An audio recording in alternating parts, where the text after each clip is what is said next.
है जिसका गृहस्थ है। याद रखना, ये भी बात एक सिद्ध हुई, कितनी अच्छी बात। वही इंसान रोएगा जिसका गृहस्थ है। यह सनकादिक ऋषि ये कहना चाहते हैं कि अब तक तो हमने रोते हुए वो देखे जिनका गृहस्थ है, जिनके बाल हैं, जिनके बच्चे हैं, जिनकी बहू है, जिनका परिवार है। जिनसे परिवार नहीं पल रहा वो रोते हुए दिखते हैं। तो तुरंत चारों ऋषियों ने नारद जी को बोला, अरे नारद जी राम राम। नारद जी ने पीछे देखा रोती नजरों से, तो देखा तो चारों ऋषि ब्रह्म तेज संपन्न है। चारों ऋषियों के मुखार बिंद से तेज प्रफुल्लित हो रहा है। नारद जी गए, चरणों में गिरे, कहने लगे महाराज यहाँ कैसे। सनकादिक ऋषि कहने लगे आप बताओ नारद जी यहाँ कैसे, और आप तो रो रहे हो। अरे भैया, ना आपके बाल, ना बच्चे, ना बहू, ना परिवार, रोता वो है जिसका परिवार होता, तुम काहे को रो रहे हो। नारद जी कहने लगे बस महाराज, इसी रोने के मेरे जीवन में, मेरे इस शरीर के अंदर, इस आयु के अंदर बहुत बड़ा दुख आ गया है। क्या दुख आया? कहा महाराज वही दुख मैं आपको बताना चाहता हूं, क्योंकि जब आप मिल गए तो समझो भगवान मिल गई। कभी भी याद रखना, जब शाश्वत संत मिल जाता है, शाश्वत ब्राह्मण मिल जाता है, तो ये समझ लो भगवान मिल जाते हैं। बोलो राधे राधे राधे। सनकादिक ऋषियों ने नारद जी को बिठाया, महाराज प्रेम से जलपान कराया और कहा कि नारद जी आप क्यों रो रहे हो बताइए। तो नारद जी कहने लगे महाराज मेरा दुख सुनना। जैसे हम किसी को सुनाने लगते हैं ना, यदि देखो हम दुखी हो और हमारे दुख को कोई गंभीरता से सुन ले, तो बहुत दुख तो ऐसे ही निकल जाता है। हम दुखी हैं गृहस्थ से, परिवार से, कुटुंब से, पर कोई सुनने वाला हमारे दुख को सुन ले तो समझ लो आधा दुख निकल जाता है। इसलिए तो मित्र बनाए जाते हैं, सहेली इसलिए तो बनाई जाती है। अरे बहन मैं बहुत दुखी हूँ, मेरी सास ने मुझे दुखी कर रखा है, इसने दुखी कर रखा है, तो अपनी सहेली को जब बताते हैं आधा दुख, अरे बहन चिंता मत कर, कोई बात नहीं, मेरे साथ भी ऐसा हुआ था, तो आधा दुख तो ऐसे ही निवृत्त हो जाता है। तो नारद जी अपना अपना दुख सुनाने लगे। नारद जी कहने लगे सनकादिक ऋषियों, जैसे आप सत्संग की इच्छा से यहाँ आए थे ना, तो मैं भी सत्संग करने के लिए यहाँ आया था। जैसे हम भी इस गांव में आए हैं सत्संग करने के लिए, ऐसे नारद जी भी पहुंच गए। तो सनकादिक ऋषि कहने लगे नारद जी कहाँ कहाँ गए आप सत्संग के लिए। तो कहने लगे पुष्करम च प्रयागम च काशीं गोदावरीं तथा हरिक्षेत्रम कुरुक्षेत्रम श्रीरंगा सेतुबंधन। महाराज हरिद्वार गया, पुष्कर गया, काशी गया, गोदावरी गया, आपके यहाँ भी कुरुक्षेत्र में भी गया, और फिर क्या देखा? का महाराज कलिना धर्म मात्रेणा हरे वादिता। चारों तरफ कलयुग ने आतंक बचा रखा है महाराज। महाराज तीर्थों तक को भी कलयुग ने नहीं छोड़ा, इतना भयानक समय चल रहा है। पुराने समय पे तीर्थ यात्रा इसलिए करते थे क्योंकि कलयुग का वास तीर्थों पर नहीं होता था, पाप नहीं होता था तीर्थों पर आज पाप करता वहां बैठ गए हैं, साक्षात कलयुग बैठ गया है, इसलिए तीर्थ में बैठे हुए देवता भी दुखी हैं। आज इतनी त्रासदी क्यों हो रही है माता? ध्यान से सुनो, आप जब गंगोत्री जाओगे ना तो थराली बीच में पड़ता है, आपने अभी सुना होगा। महाराज 45 फुट वहां मलबा आया, 45 फुट, और उस 45 फुट में कितने बच्चे, कितने परिवार, कितना कुटुंब, अनुमानित संख्या तो हजारों से ऊपर है। कुल्लू मनाली जो इतनी बड़ी त्रासदी आई है, इसका कारण क्या है? क्योंकि साक्षात कलयुग वहां बैठ चुका है। मनाली तो, मनाली का नाम लेते हैं तो मनाली का नाम सुनते ही हमारी बुद्धि में क्या आता है? चलो साहब घूमने चलो, मनोरंजन एंजॉय के लिए चलो। पर असलियत में मनाली का नाम मनाली इसलिए पड़ा था क्योंकि पूरे वर्ल्ड में सिर्फ मनु का मंदिर मनाली में है। आप कभी जाओगे मनाली तो मनाली से ऊपर मनु महाराज का मंदिर है। तो वहां पर बकायदा एक शील्ड पे लिखा हुआ है कि जब पूरा विश्व प्रलय में चला जाएगा, पूरे विश्व में पानी भर जाएगा, तो केवल वो मनु महाराज का मंदिर बनेगा, मिलेगा वहां पर। और वहीं पर हिडम्बा माता का मंदिर है, जो भीम की माता, वहां पर आज भी बलियां देते हैं।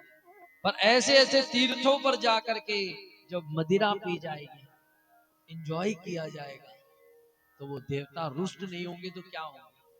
आज देखा जाए तो बड़ी बड़ी यात्राएं स्थगित हो चुकी है।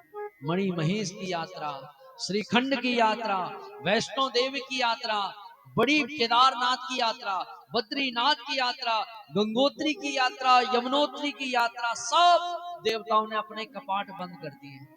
किस लिए? क्योंकि हम जैसे कलयुगी वहां जाते। अरे यात्रा पर शराब का क्या काम, यात्रा पर मनोरंजन का क्या काम। पुराने समय पर जब यात्रा करी जाती थी तो बहुत मर्यादा के साथ यात्रा। आज कोई वृंदावन जाता है तो ढोंग ढकोसला कर करके उस यात्रा को भी अपने खराब कर देता है। तो नारद जी कहते हैं यही ढोंग और ढकोसले मैंने तीर्थ यात्रा में देखे। तीर्थों में कोई कमी नहीं है, पर वहां तीर्थंकर जो बैठे हुए हैं उनमें बहुत बड़ी कमी है। तो मैंने सोचा कि साहब चलो तीर्थों में तो भ्रम है, चलो यहाँ के संतों के पास चलते हैं। तो कहा क्या देखा? असत्यम नास्ति तपा शौचम। बहुत ध्यान से सुनना। दया दानम न विद्यते। महाराज पहले तीर्थों में रह करके संतों के अंदर सत्य दिखता था, तप दिखता था, शौच मतलब सफाई, शौच मतलब हमारी पवित्रीकरण, और दया दानम ना विद्यते। दया दिखती थी, धर्म दिखता था। पर आज इस कलयुग ने सब खत्म कर दिया। सत्य दिखता था, हमेशा वहां पर सत्य बोलते थे, और आज ऐसी स्थिति है, आप यदि अपना पर्स लेकर के वृंदावन चले गए तो उन दुकानदारों की दृष्टि आप पर नहीं, किस पर है? आपके पर्स पर। कितना माल इसके जेब से मैं छान दूं। महाराज इन बच्चों को, अनुज भाई जी प्रार्थना है, मैं फिर इसको रोक देता हूं पहले। पता बहुत मुश्किल से ध्यान लगा हुआ है, इनकी भी गलती नहीं है।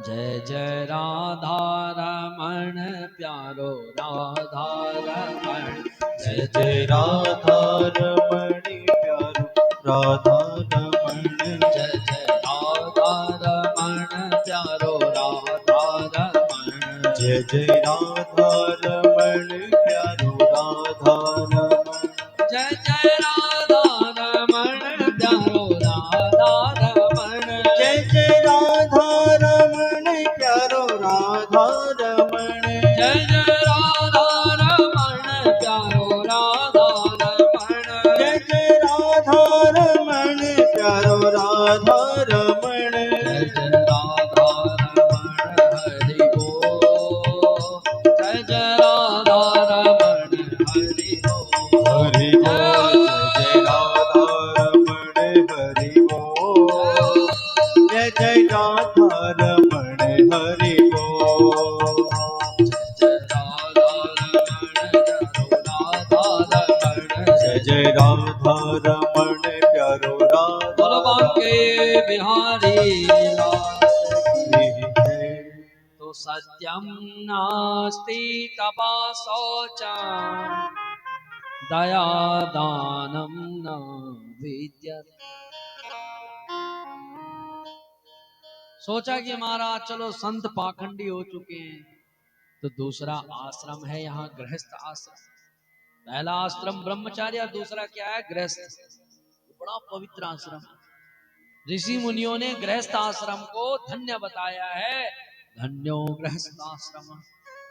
क्योंकि गृहस्थ होगा माताओं तो तभी ब्रह्मचारी भी पलेगा, बच्चे पलेंगे। गृहस्थ होगा तो सन्यास, गृहस्थी के घर पे तो भिक्षाटन के लिए संत आएंगे। तो इसलिए नारद जी ने सोचा चलो साहब आज गृहस्थों के यहाँ चल के देखते हैं। भगवान कहते हैं धन्यो गृहस्था। तो गृहस्थी के घर जैसे ही गृहस्थी के मोहल्ले में पहुंचे तो महाराज वहां था हा हा हु सुनने के लिए मिल गई। सनकादिक ऋषियों ने पूछा हा हा हु कैसे महाराज? कहा महाराज बात बात पर विवाद है गृहस्थों के यहाँ, बात बात पर। तरुणी प्रभुता गे श्याल को बुद्धिदायक। महाराज जी कहते हैं मैं अपना उदाहरण बताता हूँ, ऐसे नहीं समझ लेंगे। एक गृहस्थी के घर के बाहर से मैं गुजर रहा था। नारद जी कहते हैं माता, तो जैसे ही मैंने अंदर से आवाज सुनी ए मैं तेरी कमर तोड़ दूंगी, मैं तेरा सिर फोड़ दूंगी, मैं तेरा ऐसा कर दूंगी। और महाराज भी हाथ जोड़े कह रहे हैं माँ देवी क्षमा करो, देवी क्षमा करो। तो नारद जी कहते हैं महाराज मैंने सोचा कि चलो अंदर जाके देखता हूँ, क्योंकि संतों के यहाँ गया तो वहां पाखंड दिखा, चलो गृहस्थों के यहाँ अंदर चल। तो देखा तो घरवाली के हाथ में पतीला और घरवाला हाथ जोड़े खड़ा है, देवी क्षमा कर दो। होता है ना ऐसे। मैंने कहा ए क्यों लड़ रहे हो? जैसे उन्होंने मेरे को देखा हाथ जोड़ लिया, अरे कुर्सी आए महाराज आए, पतीला पीछे छुपा दिया। दोनों यहाँ हो, सामने आओ, क्यों लड़ रहे हो?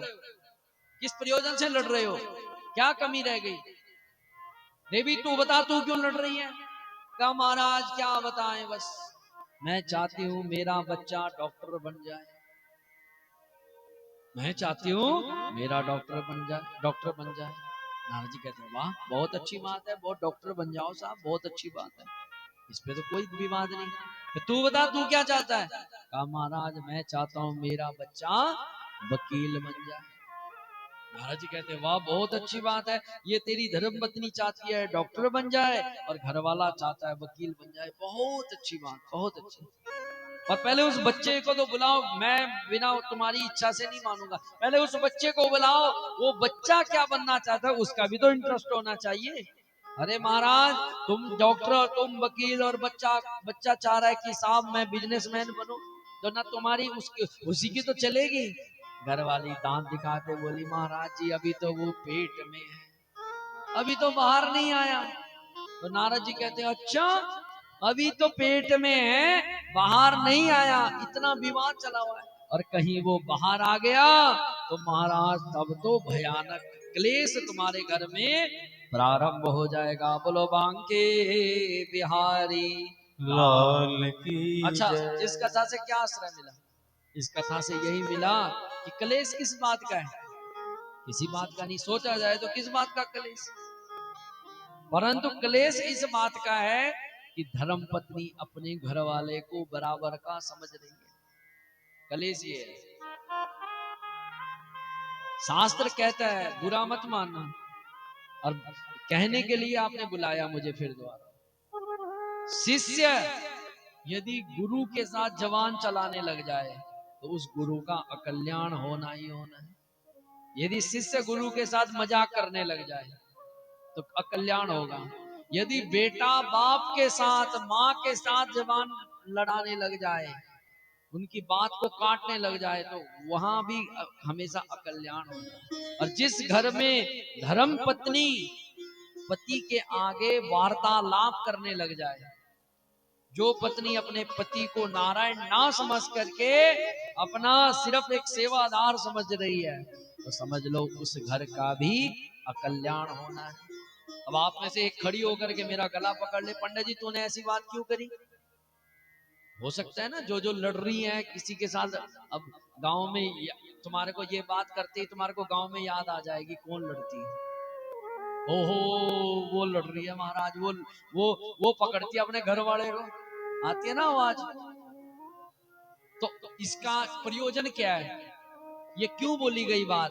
ये मैं नहीं बोल रहा, ये नारद जी बोल रहे हैं जो उन्होंने देखा। तो सनकादिक ऋषियों ने पूछा नारद जी आपने ये क्यों हो रहा है, गृहस्थों के अंदर इतना विवाद क्यों है? का कन्या विक्रयणो लोभात। कहा महाराज कन्या को खरीद के लाया गया है, कन्या विक्रयणो लोभात। महाराज रिश्ते के टाइम पे क्या बोलते हैं? कितना धन मिलेगा, कितना सोना मिलेगा, कौन सी गाड़ी मिलेगी, क्या दोगे तुम? तो जिसने दिया है तो वो तो बोलेगी, कहो महाराज 50 लाख की गाड़ी दी है मेरे बाप ने, 50 लाख का सोना दिया है, एक 80,000 रुपए कैश दिया है, 80 लाख रुपए कैश, मैं क्यों दूं महाराज, कोई मैं गरीब के घर से थोड़ा ना आई। तो इसलिए कन्या विक्रयणो लोभा, इसलिए क्या है, दाम्पति नाम चकल। पुराने समय पे क्या होता था, पुरुष जो जो वर्ग होता था ना, वर्ग में मतलब जो विवाह करने वाला जो पुरुष होता था वो हमेशा गरीब घर की कन्या लाता था। गरीब घर की कन्या इसलिए लाई जाती थी कि उस गरीब घर को आसरा मिल जाए, क्योंकि गरीब घर की कन्या खूब बढ़िया विधि। और आज चाहिए साहब हमको इतना बड़ा माल, इतना बड़ा पत्ता, इतना ये, आजकल एक नया ट्रेंड चल चुका है, अब विवाह में उसके साथ करूंगा, शहर वाले कहते हैं मैं विवाह उसके साथ करूंगा जिस जो जॉब करने वाली हो, होता है ना। तो पूछा क्यों जॉब, कहा महाराज अकेले में तो घर चलता नहीं।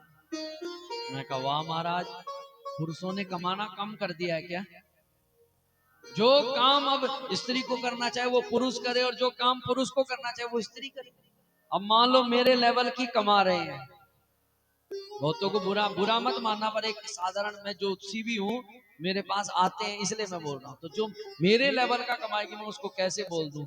यदि हम दोनों काम पे गए हुए हैं, कोई पुरुष स्त्री काम पे गई हुई है और दोनों थक के आए हैं, तो हम अपनी धर्मपत्नी को कैसे बोलेंगे, ए चल बर्तन धो, चल खाना दे। वो खुद कहेगे मैंने ठेका ले रखा है, तू भी गया काम करके, और मैं भी काम पे गया, तू भी थक के आया, मैं भी थक के आया, चलो। तो वहां एक बराबर का संबंध, वहां एक एक वो गुरु शिष्य वाला संबंध नहीं, इसलिए तो कलेश बना हुआ है। इसलिए नारद जी कहते हैं कि तरुणी प्रभुता गे श्याल को बुद्धिदायक, कन्या विक्रीणो लोभा दाम्पति नाम चकल। एक एक श्लोक में कितनी पावर है, हमारे ऋषि मुनियों ने क्या सोच करके बनाए। नारद जी कहते हैं महाराज जब मेरा मन तो खट्टा हो गया, गृहस्थों को देख के खट्टा, संतों को देख के खट्टा, कलयुग को देख के खट्टा, सोचा कि चलो साहब एक धाम बचा हुआ है केवल वृंदावन, उस वृंदावन में चलते हैं, शायद वहां आनंद मिल जाएगा। तो सारे तुरंत नारद जी वृंदावन पहुंच गए। बोलो बांके बिहारी लाल की। अब तुरंत वृंदावन पहुंचे तो ठाकुर जी का दर्शन किया तो मन को बड़ी सांत्वना मिली। मन को नारद जी कहने लगे महाराज ऐसा कैसा कैसा कलयुग दिखा रहे हो। तो उनको लगा कि चलो ठाकुर जी की धर्म पत्नी यमुना मैया का भी दर्शन किया जाए, तो यमुना में स्नान करने लगे। स्नान करते करते उस तट पर भ्रमण कर ही रहे थे, एक दृश्य सामने प्रकट हो गया।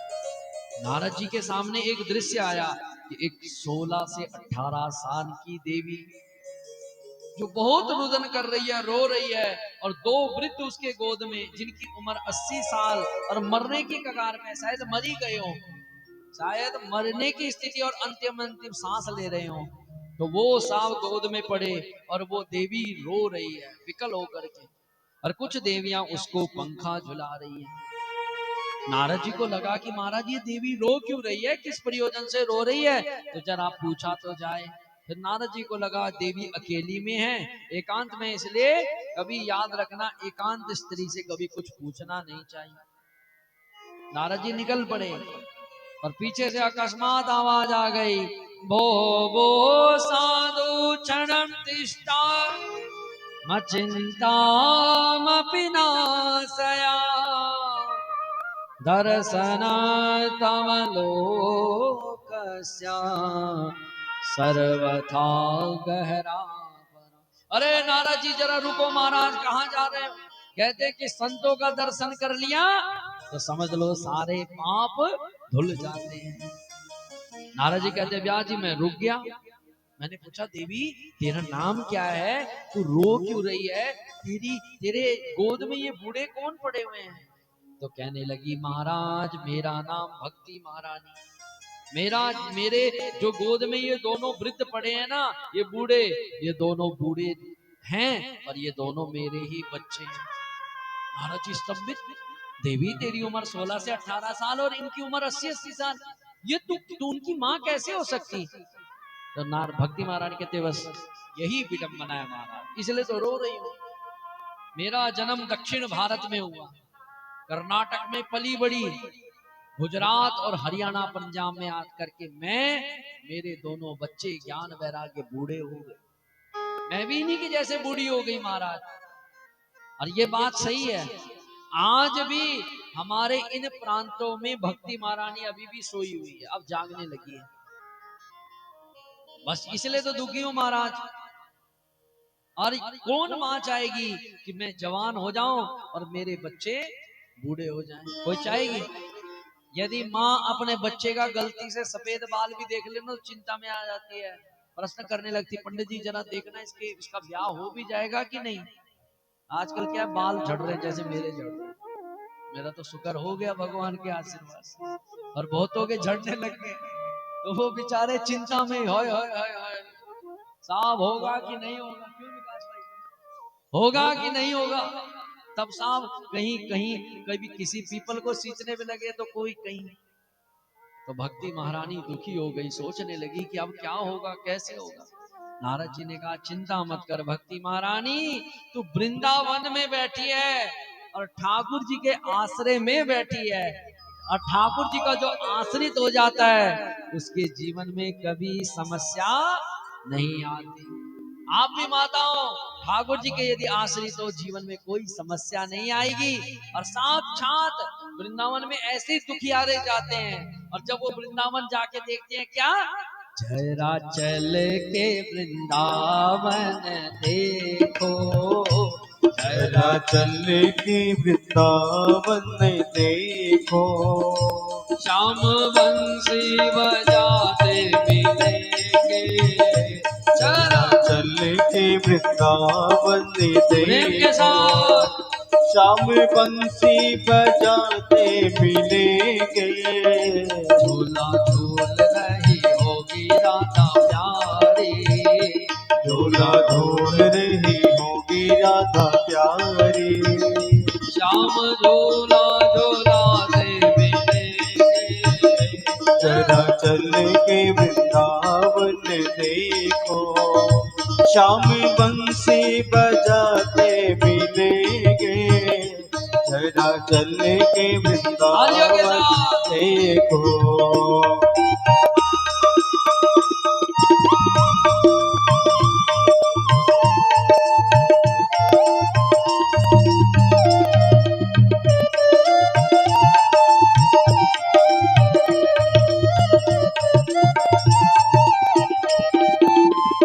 यहाँ बांके की बांकी है झांकी, उनकी चितवन अनोखी है बाकी, यहाँ बांके की बाकी है झांकी, उनकी चितवन अनोखी है बाकी, यहाँ बांके की बाकी है झांकी, उनकी चितवन अनोखी है बाकी, यहाँ बांके की बाकी है झांकी, उनकी चितवन अनोखी है बाकी, कभी पहने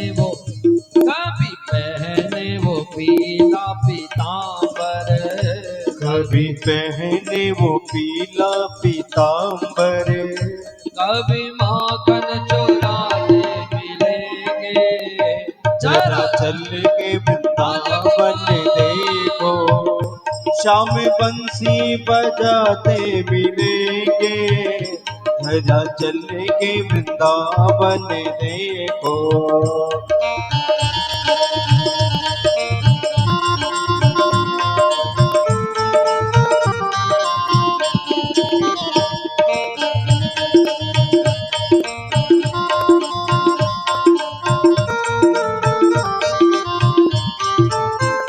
यहाँ आई थी मीरा दीवानी, श्याम सुंदर की मन की वो रानी, यहाँ आई थी मीरा दीवानी, श्याम सुंदर के मन की वो रानी, यहाँ आई थी मीरा दीवानी, श्याम सुंदर की मन की वो रानी। ओ यहाँ आई थी मीरा दीवानी, श्याम सुंदर के मन की वो रानी। बोली राजा से, बोली राजा से, बोली राजा से रोको न मुझको, बोली राधा से रोक न मुझको। भक्त वत्सल हमारे मिले, श्री राम है चल के वृंदावन देखो, श्याम बंदी बजाते मिलेंगे। ओ बोलो राधे राधे राधे, बोलो राधे राधे राधे, बोलो राधे राधे राधे, बोलो राधे राधे राधे, बोलो राधे राधे राधे, बोलो राधे राधे राधे, बोलो राधे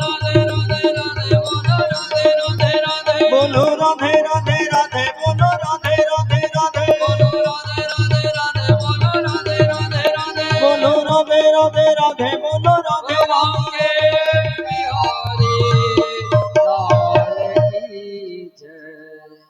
इसलिए जरा चल के वृंदावन देखो, ओ श्याम बंसी बजाते मिलेंगे। नारद जी कहने लगे भक्ति महारानी तो वृंदावन में है, कोई एरेज गैरेज जगह नहीं है जहां भगवान ने कहा ब्रजवासियों की रक्षा करी, बड़े बड़े कष्टों से निवृत्ति करी, और भक्ति महारानी क्या तेरी रक्षा नहीं करी? अरे तू तो भगवान की प्राण वल्लभा है, यहाँ पर लिखा हुआ है भक्ति महारानी कि भाई भक्ति महारानी तम तो भक्ति प्रिया दस्या सतता प्राण नोधिपा, तू तो प्राण है भगवान की। अच्छा याद रखना, जब आपके अंदर भक्ति होगी, प्रेम होगा ना, तभी आप भगवान को प्रेम करेंगे। बिना प्रेम के कल्याण नहीं हो सकता। नारद जी ने कहा चिंता मत कर देवी, तेरे बच्चों को मैं जीवित करूंगा, कसम खाता हूं।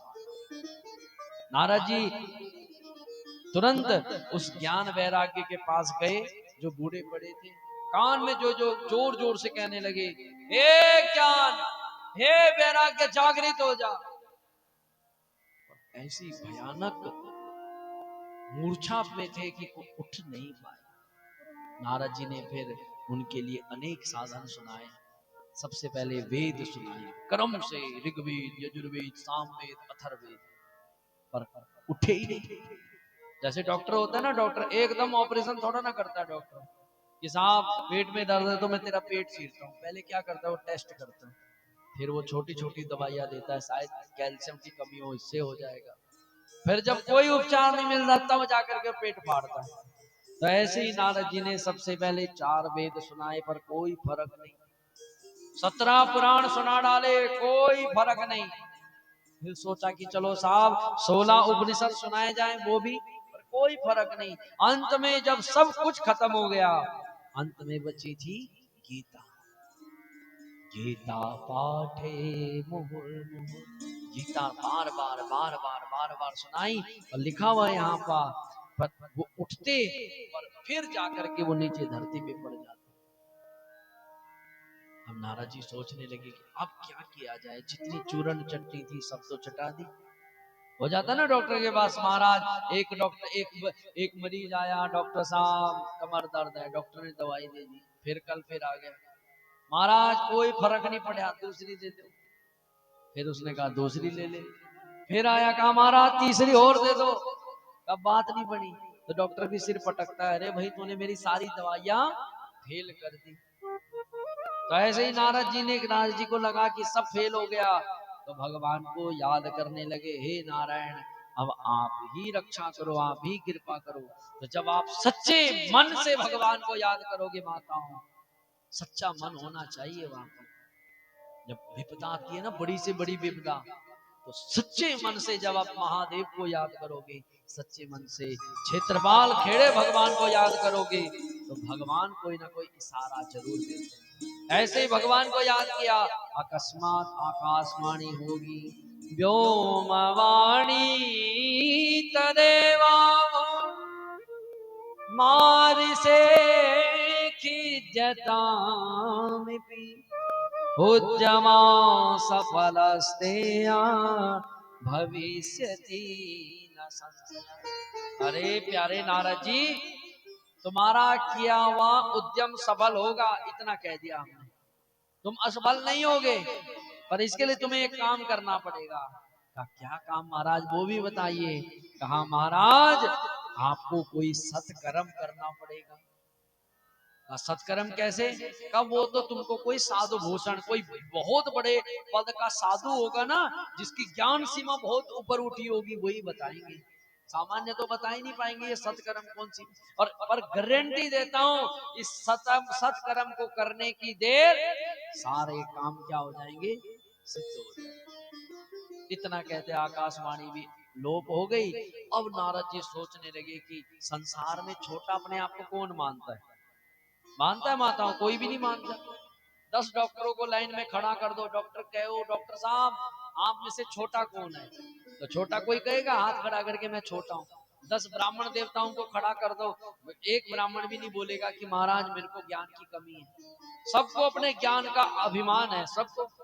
तो ऐसे ही नारद जी सब संतों से पूछते कि महाराज जरा बताना सत्कर्म, पर उसकी हवा टाइट हो जाती, क्योंकि नारद जी खुद के क्या हैं, बहुत बड़े संत हैं। अब नारद जी ने पूरे संसार में पूछ लिया, पर कहीं भी कोई भी सत्कर्म नहीं बता पाया। अब नारद जी को बहुत दुख लगा कि नारद जी कहने लगे कि भाई महाराज अब मुझे जब कोई रास्ता नहीं मिला, तो मैं तुरंत बद्रीनाथ चला गया। और बद्रीनाथ जाने की देर, बद्रीनाथ गया, बद्रीनाथ जाने की देर भगवान से कह ही रहा था प्रभु आप रक्षा करो, गा ही रहा था, तो तुरंत आप पीछे से मुझे मिल गए। माताओं कौन? पीछे से कौन मिले? चारों ऋषि सनक सनंदन सनातन, और अपनी मस्ती में झूमते हुए आ रहे हैं। श्रीमन नारायण नारायण नारायण, श्रीमन नारायण नारायण नारायण, श्रीमन नारायण नारायण नारायण, श्रीमन नारायण नारायण नारायण, बद्री नारायण नारायण नारायण, बद्री नारायण नारायण नारायण, श्रीमन नारायण नारायण नारायण, श्रीमन नारायण नारायण नारायण, बोलो नारायण नारायण, श्रीमन नारायण नारायण नारायण, बोलो नारायण नारायण, श्रीमन नारायण नारायण नारायण। बस महाराज आप चारों का दर्शन हो गया। आप चार कौन? सनक सनंदन सनातन सनत और कुमार, बहुत विशेष ऋषि हैं।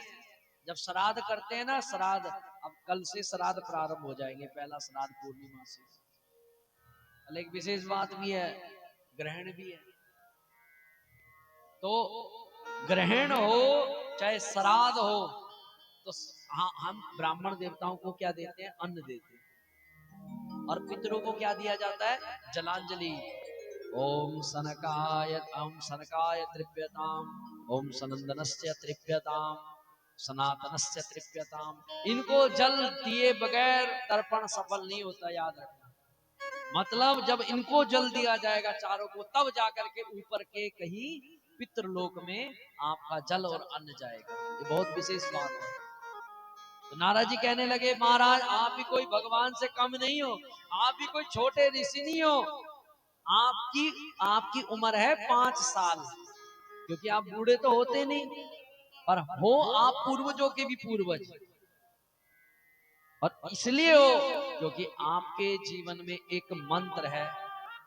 माताओं, जिसको डर लगता है मैं बूढ़ी हो गई, बहुतों को डर लगता है, शीशे पे देख के अपना चेहरा देखते हैं, हाय हाय कहीं झुर्रियां पड़ गई, साहब मैं देखो बूढ़ी हो गई, मैं हो गया।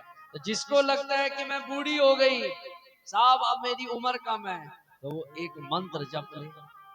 लिखा हुआ है यहाँ पर, कान खोल के सुन लेना, जो इस मंत्र को जपता है वो कभी बूढ़ी नहीं होती।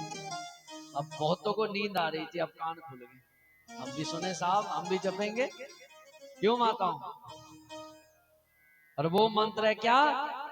हरि शरणम, हरि शरणम, हरि शरणम, हरि शरणम, हरि शरणं हरि शरणं हरि शरणं हरि शरणं हरि शरणम, हरि शरणम, हरि शरणम, हरि शरणम, हरि शरणं हरि शरणं हरि शरणं हरि शरणं हरि शरणम, हरि शरणम, हरि शरणम, हरि शरणम, हरि शरणं हरि शरणं हरि शरणं हरि शरणं बिहारी। इसलिए आप एक मंत्र, यही मंत्र जपते हो, हरि शरणमेवं हि नित्यं ये मुखे वचा। का महाराज आप ये मंत्र जपते हो, अब महाराज मेरी शंका का समाधान करो।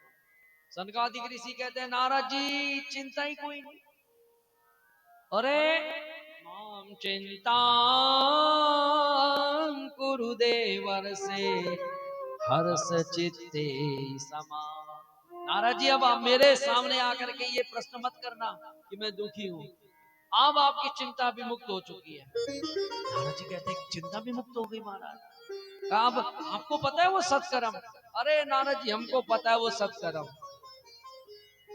माताओं, किसी का कान का एक झुमका, क्या होता है कान का, झुमका ही कहते हैं उसको, वो गुम गया।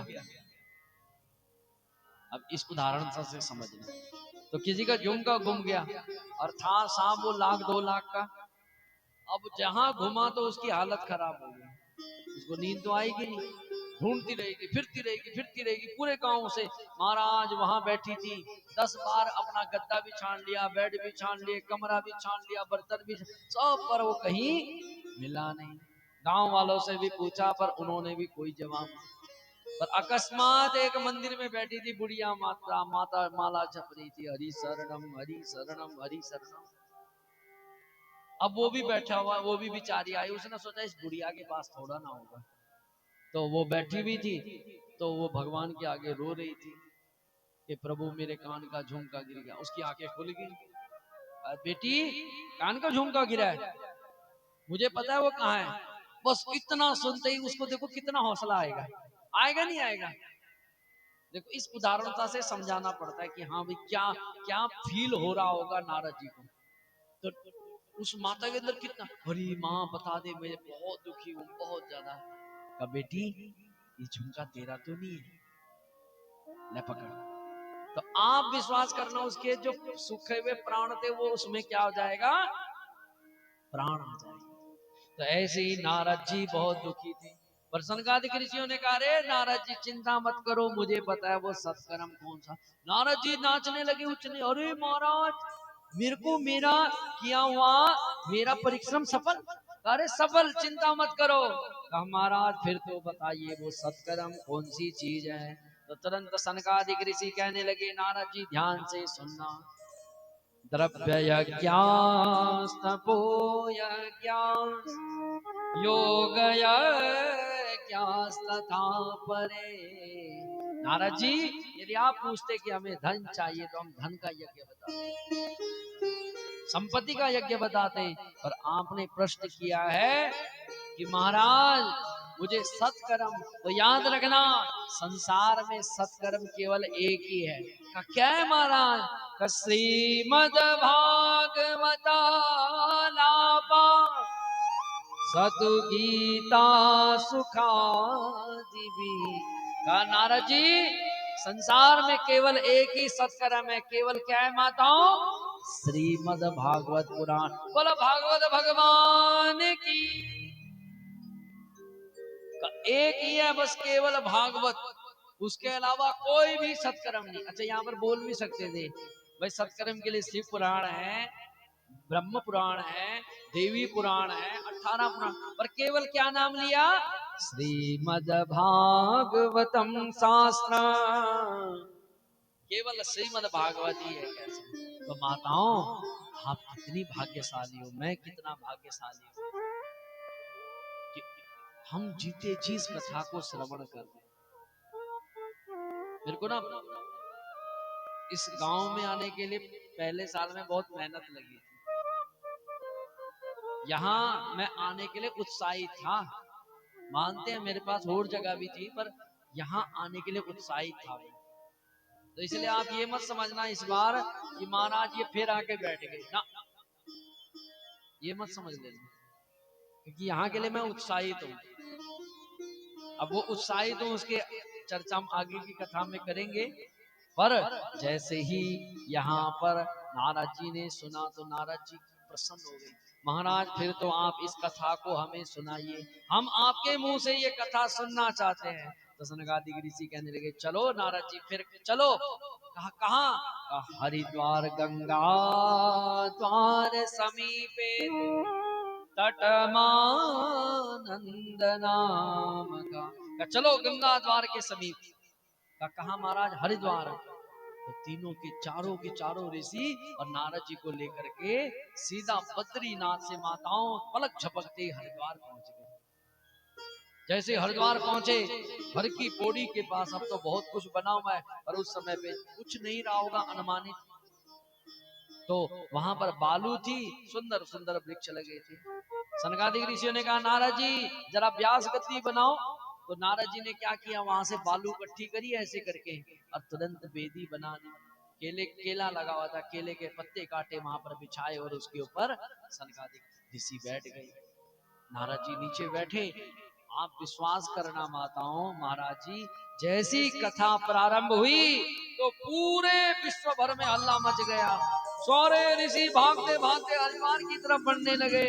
भृगुर वशिष्ठश्च वनश्च गौतमो मेधातिथिर्देवल देवनाथो रामस्तथा गादिसुतश्च साकलो मृकुंड पुत्राति जपे बनाना। माताओं भृगु ऋषि, गौतम ऋषि, मेधातिथिर, देवल, देवरात और यहाँ तक कि हमारे मार्कंडे ऋषि। बोलो मार्कंडे भगवान की। और ये भी विश्वास करना इस गांव में कथा हो रही है तो मार्कंडे ऋषि आपसे पहले बैठ गए होंगे। यही बात मैं गांव में बोलूंगा, अरे तुम क्यों नहीं आ रहे? ऋषि जब पहुंच गए हैं तो तुम्हारा क्या हो रहा है? तो ऐसी सारे ऋषि जब कथा में पहुंच गए, अब तो महाराज जैसी कथा प्रारंभ हुई तो सनकादिक ऋषि कथा प्रारंभ कर दी। अतः महिमा सुख शास्त्रदा। कहने लगे नारद जी इस भागवत कथा का जो श्रवण करता है मुक्ति करतले स्थिता, मुक्ति उसके हाथ में आ जाती है। पिछली बार भी बोलना था ना, मुक्ति कहाँ जाती है? हाथ में। माला जप रहे हो, पूजा कर रहे हो, शिव जी पे जल चढ़ा रहे हो, खेड़े पे जा रहे हो, देवी पे जा रहे हो, किस लिए जा रहे हो? बच्चों के लिए नहीं। हमारी मूर्खता है, हम कहते हैं ना प्रभु मेरे बच्चे की जॉब लग जाए। अरे जॉब तो लगनी है। उसके ललाट पे जन्म से पहले लिखा जाता है आयुर कर्म च वित्तम च धनम निधनम एव च। कितना जिएगा, कब मरेगा, कितना कमाएगा, कौन सी धर्मपत्नी, तो सब सुनिश्चित है। परंतु जो भी हम कर रहे हैं ना उसका फल एक ही मिल रहा है, केवल क्या? मोक्ष। कथा चली रही थी, बात चली रही थी, अकस्मात पीछे से एक आवाज आ गई। भक्ति सुतो तो करुणो गृहीत्वा प्रेमे रूप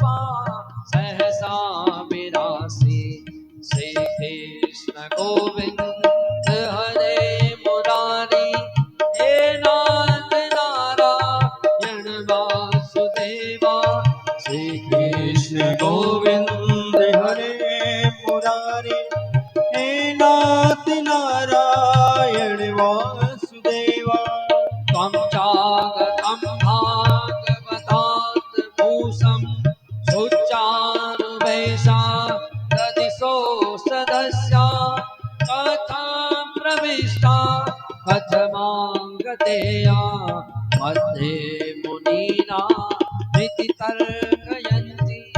एक चमत्कार हो गया अकस्मात कथा, जैसे हम कथा कर रहे हैं ऐसे एक कथा एक चमत्कार हो गया। अकस्मात हम सबके बीच में भक्ति महारानी प्रकट हो गई।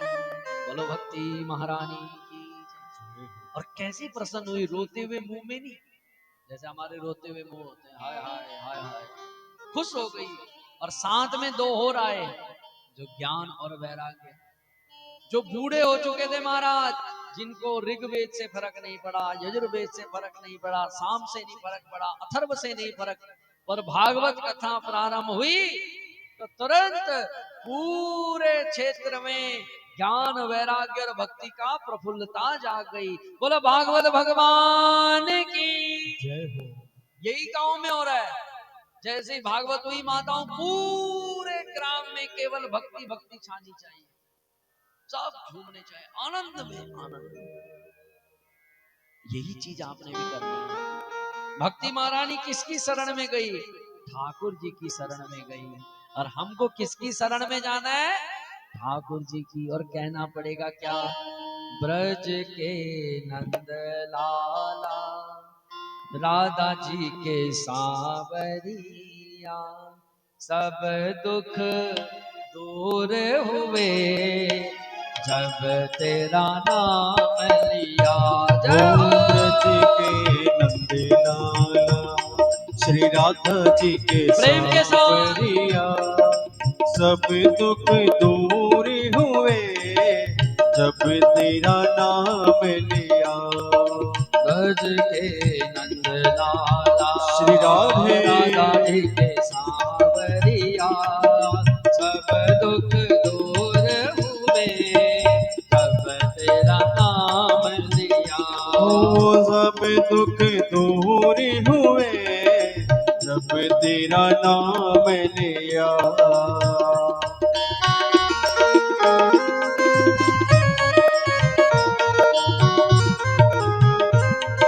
विश्वास भगवान पर हो तो आपके भगवान विश्वास को कभी तोड़ते नहीं।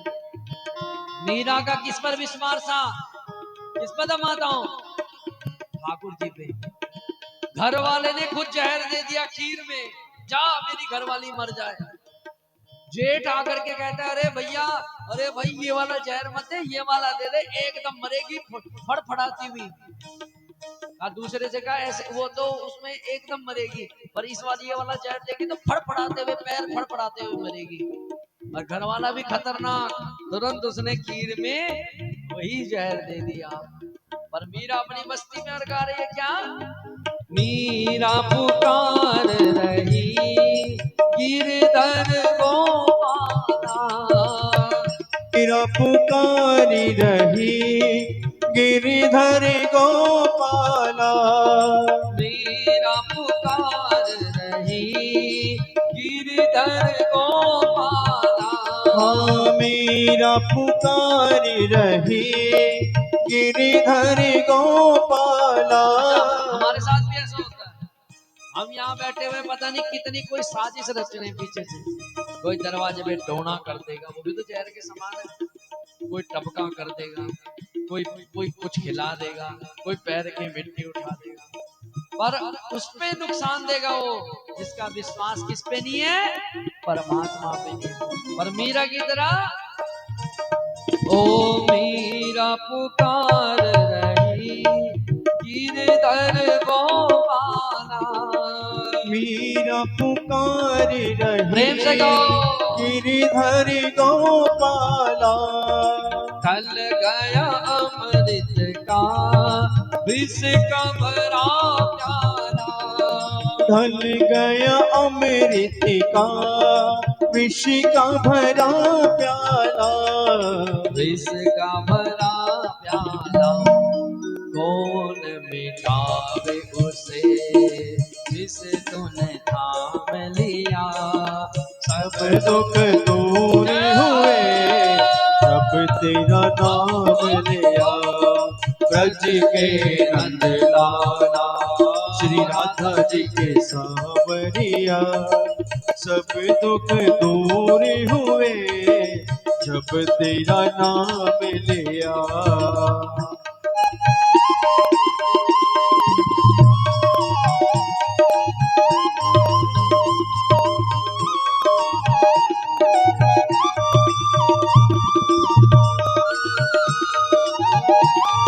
देखो माताओं, विपदा का कोई नहीं पता कब विपदा आ जाए।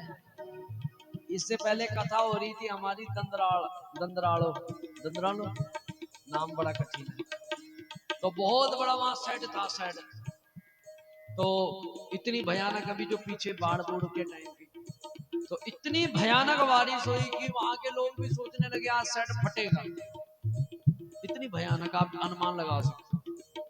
और उसी सेट के नीचे बैठ करके कथा हुई और गांव के यत्र तत्र अन्यत्र पानी पानी, पर वहां एक बूंद भी नहीं पहुंच पाई, क्योंकि भगवान से कह दिया था प्रभु लाज रखना।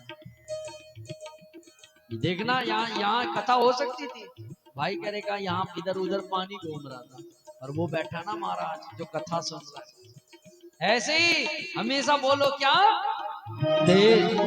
जब तेरे गोकुल में आई विपदा भारी, जब तेरे गोकुल में आई विपदा भारी, जब तेरे गोकुल में आई विपदा भारी, जब तेरे गोकुल में आई विपदा भारी, एक इशारे पे सारी विपदा टाली, एक इशारे में सारी विपदा टारी, सारी विपदा टाली।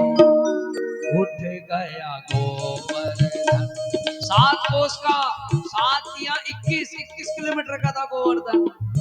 पर जब भगवान की कृपा हो, उठ गया गोवर्धन जिसे तूने थाम लिया, सब दुख दूर हुए जब तेरा नाम लिया। रज के नंद लाला श्री राधा जी के सांवरिया सब दुख दूर हुए जब तेरा नाम लिया। जय जय राधा रमण प्यारो राधा रमण, जय जय राधा रमण प्यारो राधा रमण, जय जय राधा रमण प्यारो राधा रमण, जय जय राधा रमण प्यारो राधा रमण, जय जय राधा रमण प्यारो राधा रमण, जय जय राधा रमण प्यारो राधा रमण, जय जय राधा रमण प्यारो राधा रमण, जय जय राधा रमण प्यारो राधा रमण, जय जय राधा रमण प्यारो राधा रमण, जय जय राधा रमण प्यारो राधा बोलो रमण। बांके बिहारी लाल की जय। इसलिए कभी आपके ऊपर भी विपदा आए तो आपने क्या करना है, रोना नहीं है, और भगवान को क्या करना है, याद करना है। बोलो बांके बिहारी लाल की। नारद जी खुश हो गए, वाह सनकादिक ऋषियों आपने तो मेरा काम कर दिया, वाह महाराज आपने तो मेरा काम ही सफल कर दिया। अब ये भी बताइए महाराज, इस कथा के द्वारा, इस भागवत के द्वारा किस किस का कल्याण हो सकता है, ये भी तो बताइए। घर में मिक्सी लाते ना, मिक्सी तो वो किसके लिए होती है,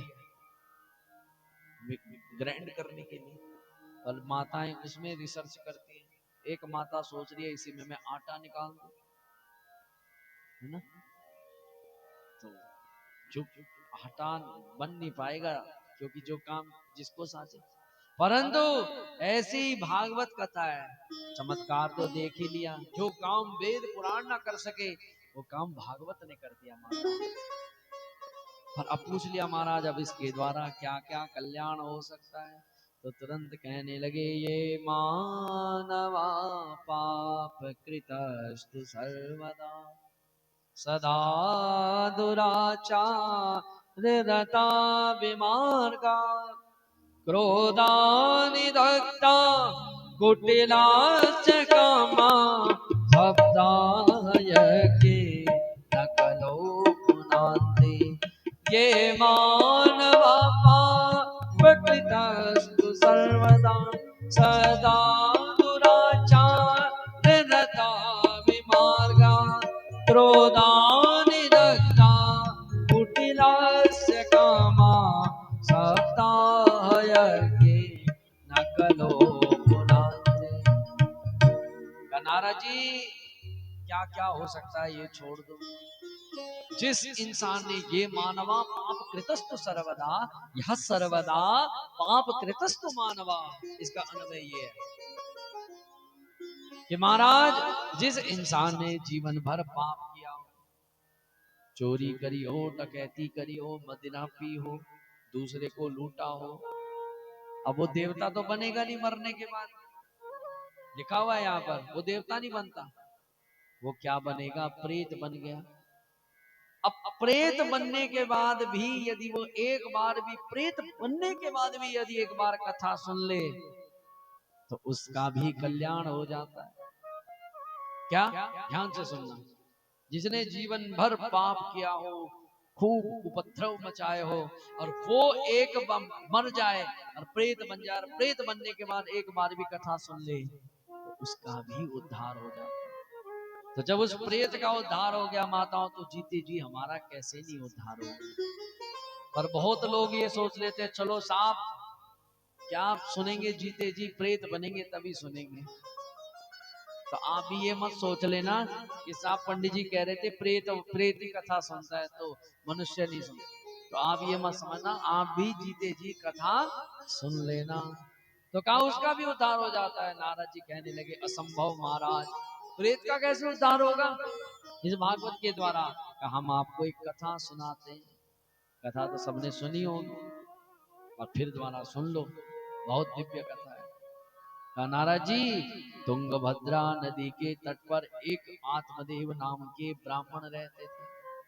आत्मदेव मतलब अपनी आत्मा में रमण करने वाले, नाम तो था आत्मदेव। ज्ञानी ऐसे कि द्वितीय इव भास्करा, द्वितीय सूरज के समान उनका ज्ञान था। बहुत पुराने पुराने समय पे ऐसे ऐसे ब्राह्मण रहे हैं कि उनके ज्ञान के आगे तो संसार फीका पड़ा है महाराज।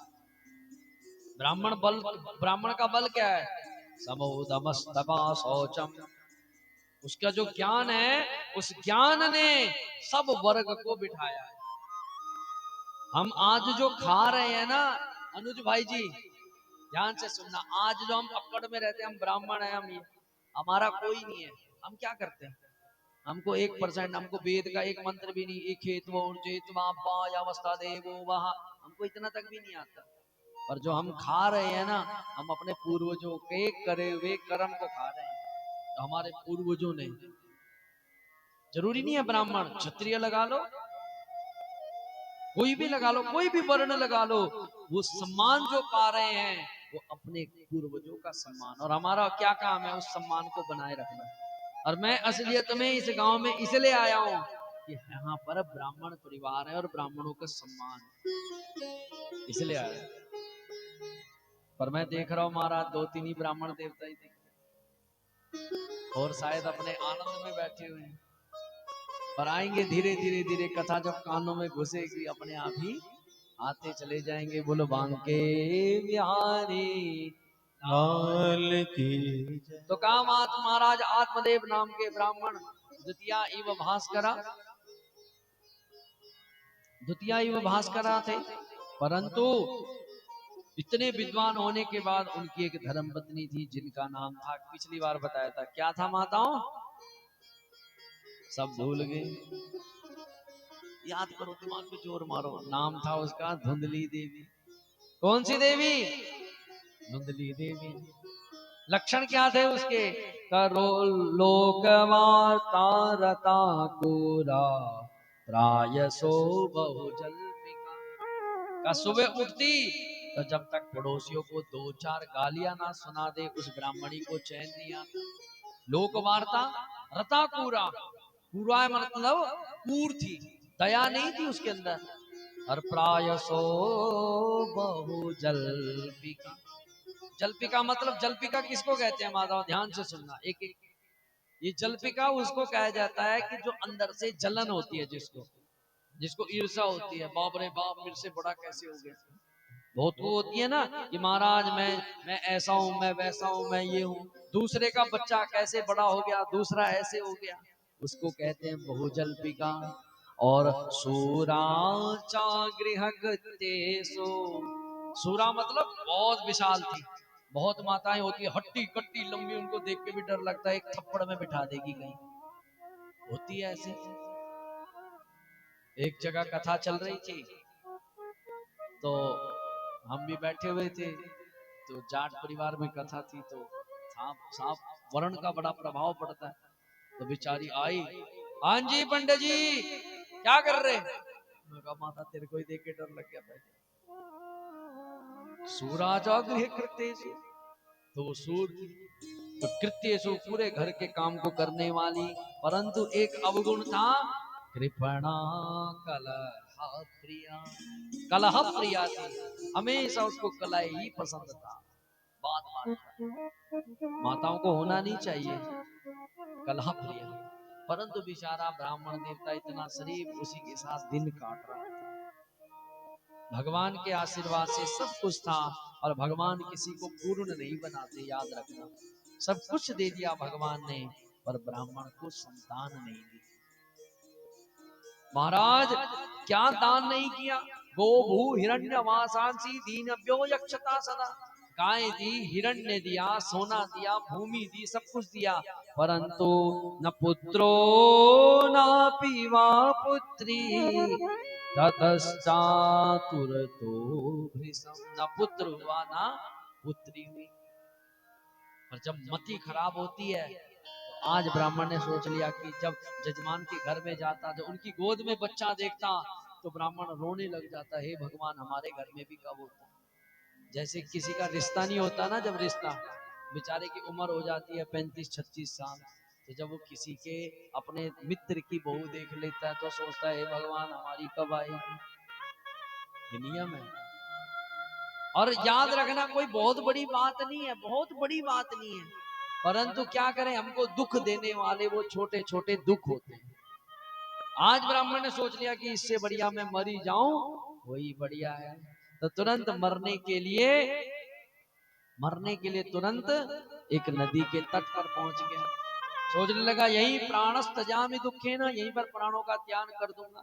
परंतु सोचने लगा कि चलो भगवान को याद करके प्राणों का त्याग करूंगा। तो भगवान को याद कर ही रहा था, भगवान तूने मुझे संतान तो नहीं दी, पर अब मैं यहीं पर मर जाऊंगा। भगवान को याद ही कर रहा था, तो तुरंत पीछे से आवाज आएगी, क्या, श्रीमन नारायण नारायण नारायण, श्रीमन नारायण नारायण नारायण नारायण, श्रीमन नारायण नारायण नारायण, श्रीमन नारायण नारायण नारायण। पीछे से तुरंत आवाज आई, और आवाज आती पीछे मुड़ करके क्या देखा, एक संत, परम तपोनिष्ठ संत, जिनके मुखार बिंद का तेज भगवान की तरह पनप रहा है। पूछा कि महाराज, संत ने कहा, ए ब्राह्मण क्यों रो रहा है भाई, किस लिए रो रहा है।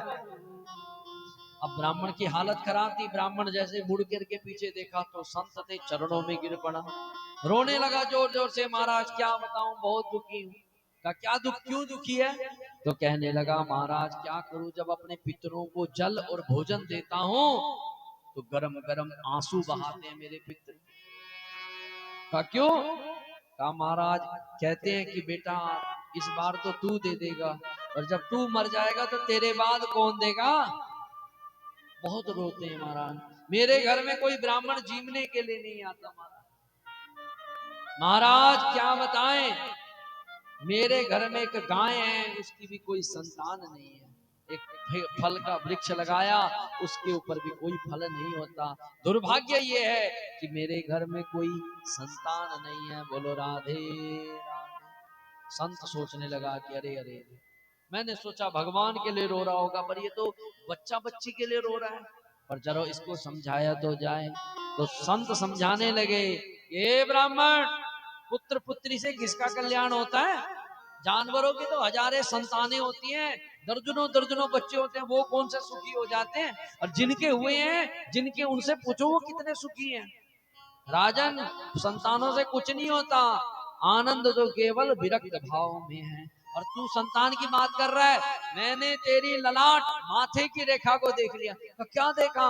कहा, सप्त जन्मा विधि स्तव पुत्रो ने वचने वचा। कहा, राजा तू इस जन्म की बात कर रहा है, तेरे को 7 जन्म तक न पुत्र होगा न पुत्री होगी। बोलो राधे राधे। अब तो ब्राह्मण इतना दुखी हो गया, सोचने लगा कि अरे महाराज, आप मेरे जीवन में आए तो क्यों आए? आपने तो मेरे दुख को 7 गुना और बढ़ा दिया। इतना दुखी हुआ कि ब्राह्मण एक बार सिर धरती पे मारा और खूनम खून हो गया ब्राह्मण का। संत घबराए, पंडित जी क्या कर रहे हो? कहा, पंडित जी, संत भगवान, यदि आज मुझे संतान नहीं मिली तो मैं तुम्हारे सामने सिर पटक पटक के, मरने तो आया ही हूं, तो तुम्हारे सामने सिर पटक पटक के प्राण दे दूंगा। और प्राण दे दूंगा, ब्रह्म हत्या तुमको भी लगेगी, तुम्हारा भी कल्याण नहीं होगा। संत घबरा गए, अब क्या करें महाराज? संत ने तुरंत तस्या गृहम समालोक्या फलमेकम स दत्तवान, झोली में हाथ डाला, वहां से एक फल निकाला, सेब का। पंडित जी, जा अपनी घरवाली को खवा दे, जा अपनी घरवाली को खवा दे, मुझे विश्वास है कि पक्का क्या होगी? संतान होगी। ब्राह्मण खुश हो गया, वाह महाराज, भगवान, संत साक्षात भगवान होते हैं। तारीफ करने लगा। संत ने कहा, तारीफ मत कर, जा खवा दे अपनी घरवाली को। भागता भागता घर में आया, चिल्लाने लगा, अरे देवी कहाँ हो, किधर हो? बेचारी धुंधली देवी भागते भागते आई, सोचने लगी कि क्या क्या लाए हैं माल पत्ता। तो देखा, तो कहा, क्या लाए महाराज? कहा, देवी मैं एक सेब लाया हूँ, फल लाया हूँ, खा ले इसको। धुंधली कहने लगी, चिल्ला तो ऐसे रहे थे जैसे 9 लखा हार लेके आए हो। क्या लाई सेब, इसका क्या करूंगी मैं?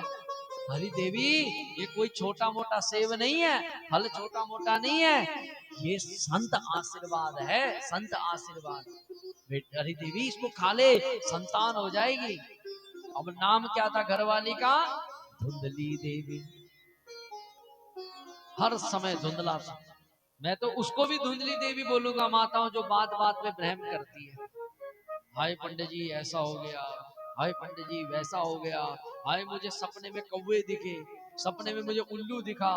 कोई टोना तो नहीं हो गया, कोई टपका तो नहीं हो गया? जो बात बात पर बहम करती है, उसका नाम क्या है माताओं?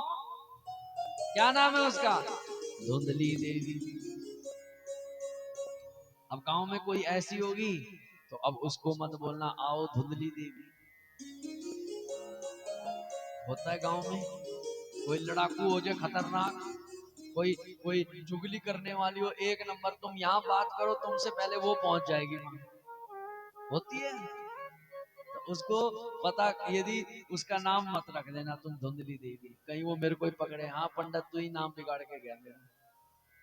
बोलो बांके बिहारी लाल की और नाम धुंधली तो कर्म भी धुंधली जैसे। सोचने लगी कि इसको खाऊं कि ना खाऊं, इतने में पड़ोसन आ गई। पड़ोसन कहने लगी, बहन क्या सोच रही है? कारी बहन क्या बताएं, बड़े भाग्य से मुझे एक फल मिला है, संत ने दिया, कहा बच्चा हो जाएगा। कारी बहन खा ले इसको। खा तो लूं, पर एक प्रश्न मेरे अंदर खड़ा हो रहा है। कहा क्या?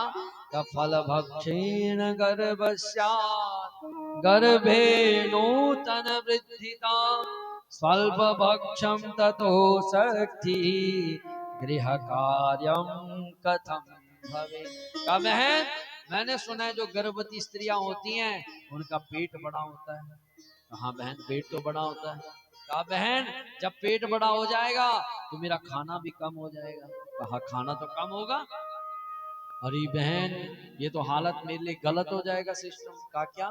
का सुबह की पहले की पंगत, सुबह सुबह के ब्रेकफास्ट में 10 परोंठे खाती हूँ मैं, एक बारी में रगड़ जाती हूँ। अच्छा तेरी डाइट बड़ी खतरनाक है। फिर क्या? घर का काम भी तो कौन करती है? और तू आती है, तेरी माँ आती है क्या काम करने? नहीं तो करती है। पूरे घर का काम, डंगर से लेके घर के झाड़ू पोछा सब मैं अकेली करती हूँ। और बहन कहीं मेरा खाना कम हो गया तो मेरे घर का काम कौन करेगी। फल भक्षण गर्भस्या गर्भे नूतन विद्यता स्वल्प भक्षम, थोड़ा भोजन से क्या होगा। तो तुरंत बोल पड़ी पड़ोसन, अरे चिंता मत कर, अपनी ननद को बुला ले, ऐसे भी तो बधाई तो देनी है। अरे ननद का नाम मत ले लियो, 4 दिन में मेरा घर खोखला कर देगी, इससे बढ़िया तो मैं ऐसे ही ठीक हूँ। पड़ोसन ने कहा, अरे अपनी बुद्धि मत खराब कर, खा ले इस फल को। फिर सोचने लगी, क्योंकि भ्रम था बुद्धि में, सोचने लगी फिर एक बात और बता बहन, मैं खा तो लूं। कहा क्या। देवात घाटी ब्रजेत ग्रामे पलायेत बर्बरी कथम। कहा बहन यदि अकस्मात भूकंप आ गया, भूकंप आया तो मेरा पेट तो इतना बड़ा होगा, मैं भाग तो पाऊंगी नहीं। कहा फिर तूने कहाँ भागना है।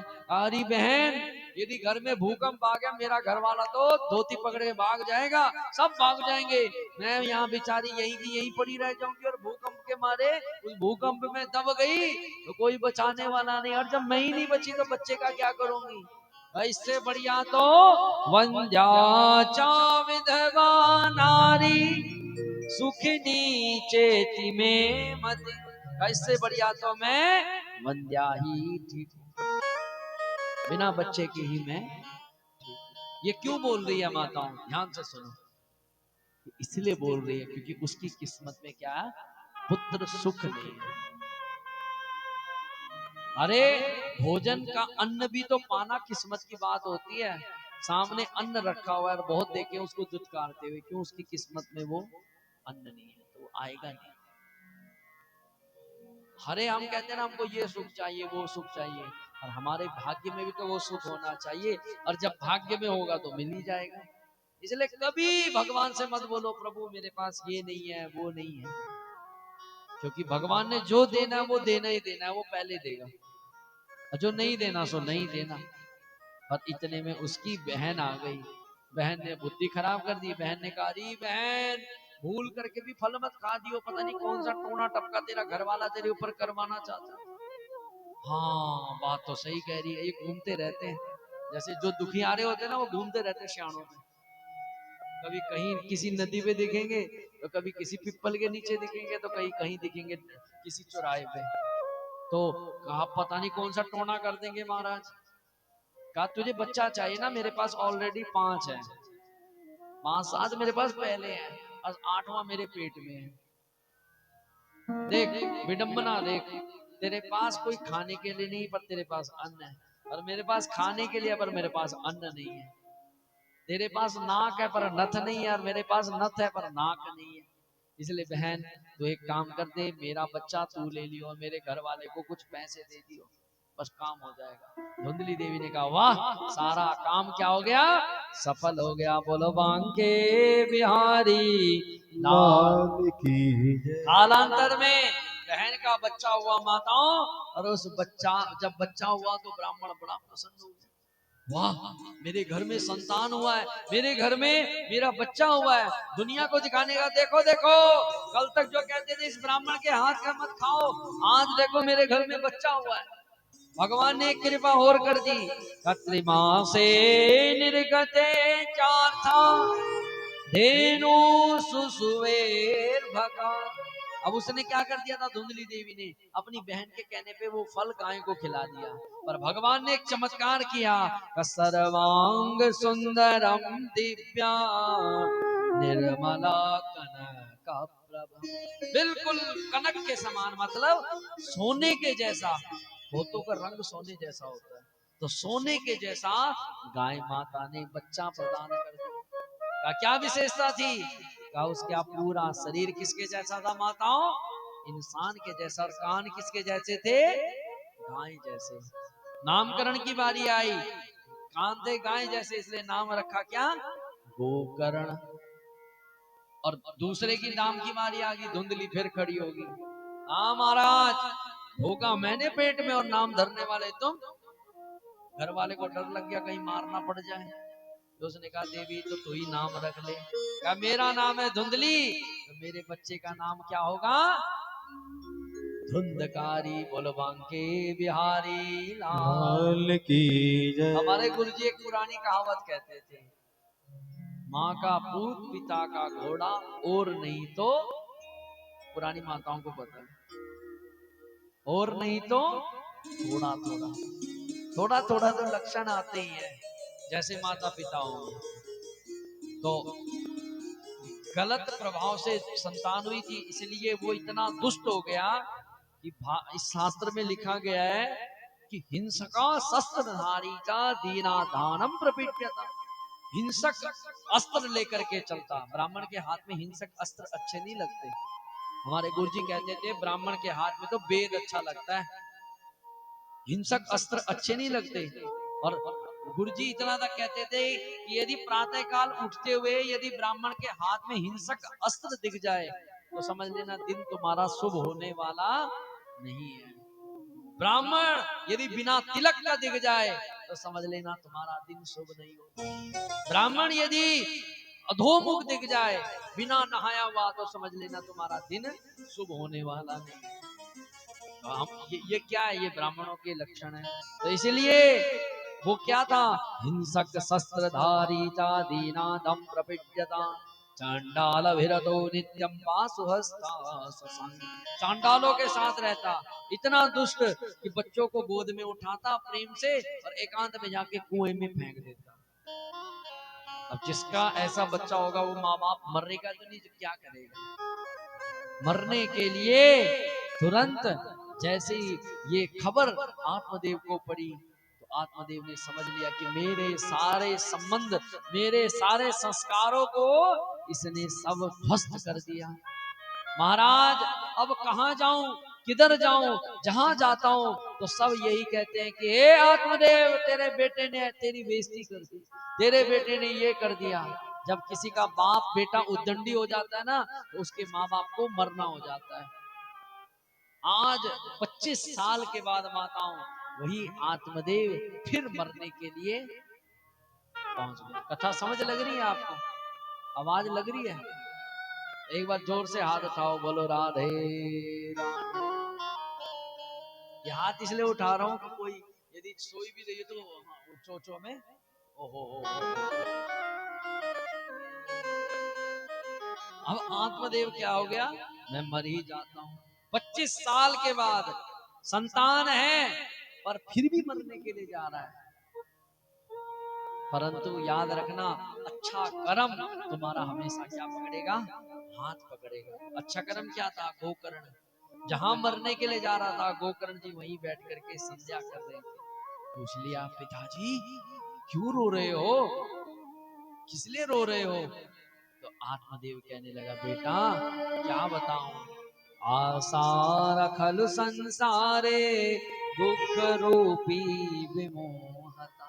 बेटे सुख की चाह में पुत्र उत्पन्न किया कि मुझे सुख हो जाएगा, पर आज मुझसे ज्यादा कोई दुखी है नहीं। तो गोकर्ण जी कहते हैं कि पिताजी संसार में आपको सुख है ही नहीं, जो आप सोच रहे हो ना आप और मैं कि मेरा बच्चा मुझे सुखी करेगा, तो ये सबसे बड़ा भ्रम है आपका। जो आप सोच रहे हो ना कि मेरा बच्चा बड़ा होकर के उसकी बहू आएगी हमारी सेवा करेगी, सबसे काला भ्रम है आपका। सबसे आज कोई आपको सुख देने वाला नहीं है। आप तब तक सुखी हो माताओं जब तक ये हाड़ चल रहा है। बुढ़े गए ना तो बहू भी पूछती नहीं है, बोलो राधे राधे। अब आप पूछो पंडित जी ऐसे प्रवचन क्यों, क्योंकि कुछ कुछ माताएं आगे बैठी।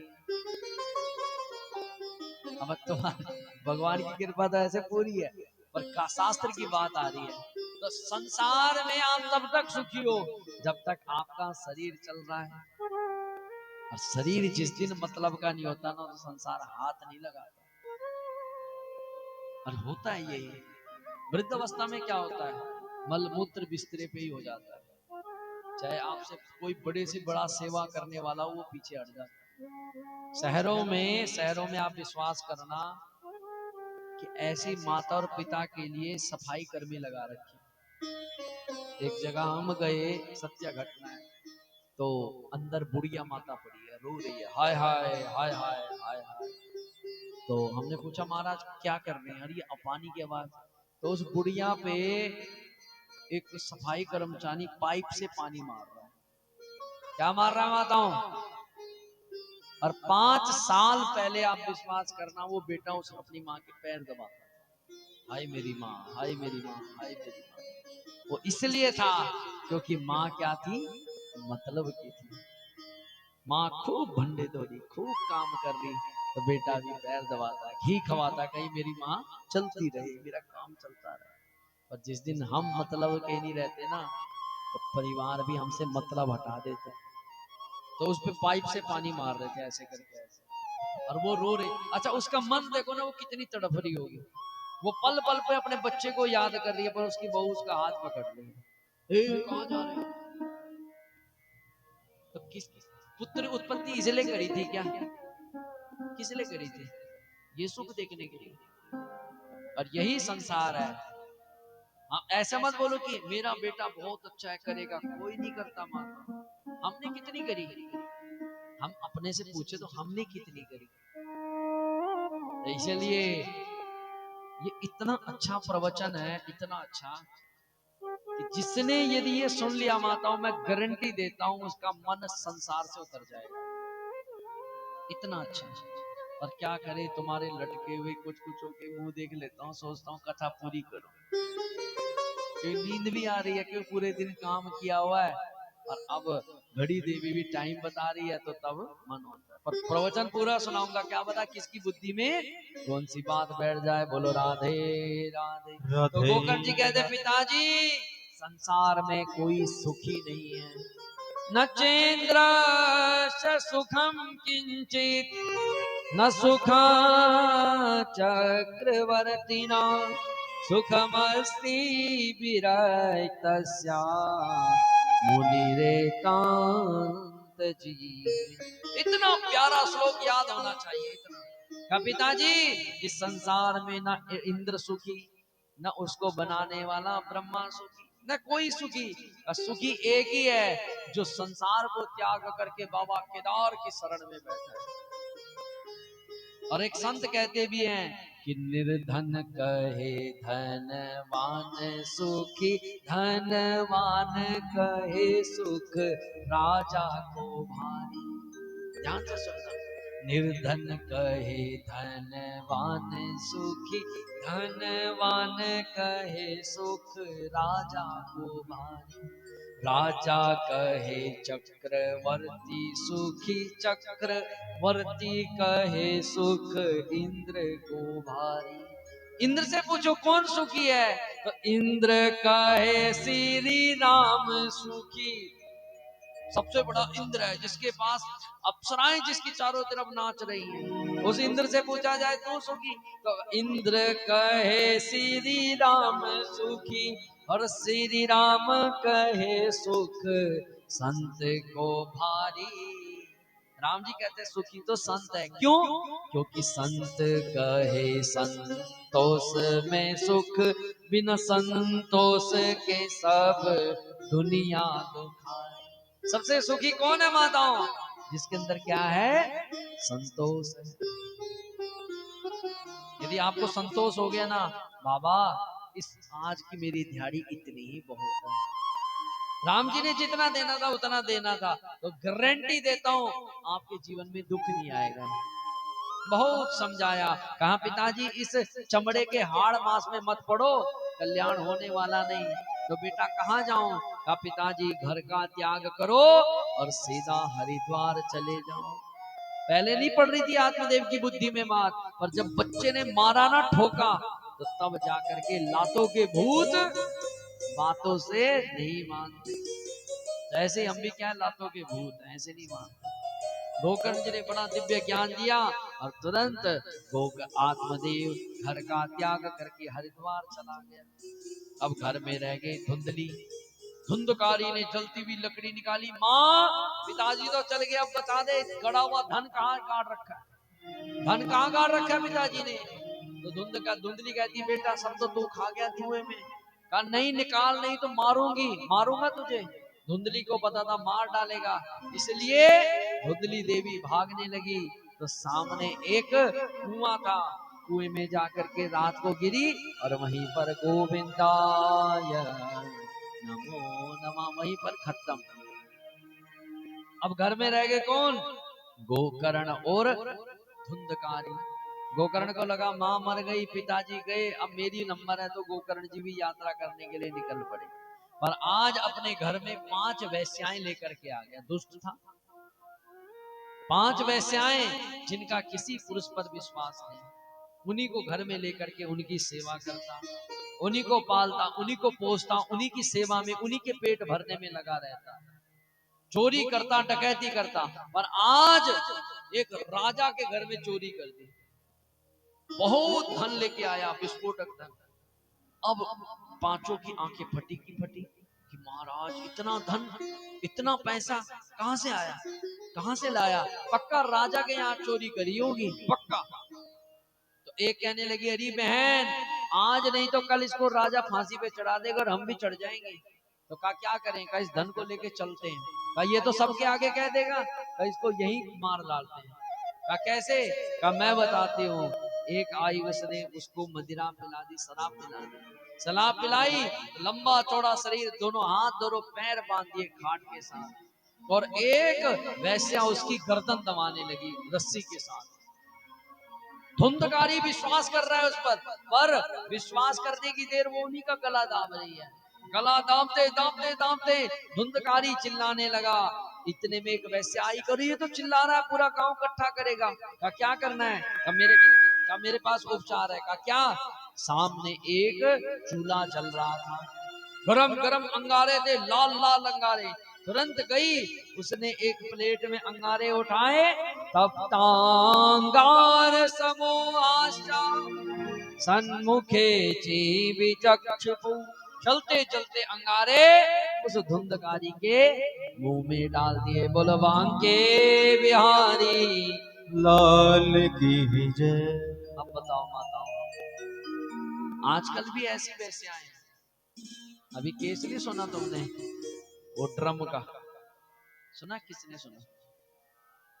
घरवाली किसी प्रेमी के साथ लगी और रात को अपने घर वाले को मार दिया। उसको काट के ड्रम में भरा और ऊपर से सीमेंट डाल दिया। बताओ, ये पुरुष का सबसे ज्यादा विश्वास किस पे होता है? धर्म पत्नी पे। पर आज किस पे विश्वास किया जाए? अब धुंधकारी ऐसे में मरा क्योंकि उसके शरीर को उन्होंने काटा फाटा और वहीं धरती में दबा दिया। अब अंत्येष्टि क्रिया हुई नहीं, कुछ क्रिया हुई नहीं, तो देवता बनना नहीं था, क्योंकि मदिरा पीना, जुआ खेलना, शराब पीना, सब करना, तो इसलिए बन गया क्या? एक नंबर का प्रेत। एक दिन गोकर्ण जी को पता लगा, गोकर्ण जी ने गया श्राद्ध किया। एक दिन गोकर्ण जी आ गए उसी गांव में कि चलो रात्रि को रहता हूँ। तो रात्रि में वो प्रेत बना हुआ धुंधकारी पहुंच गया।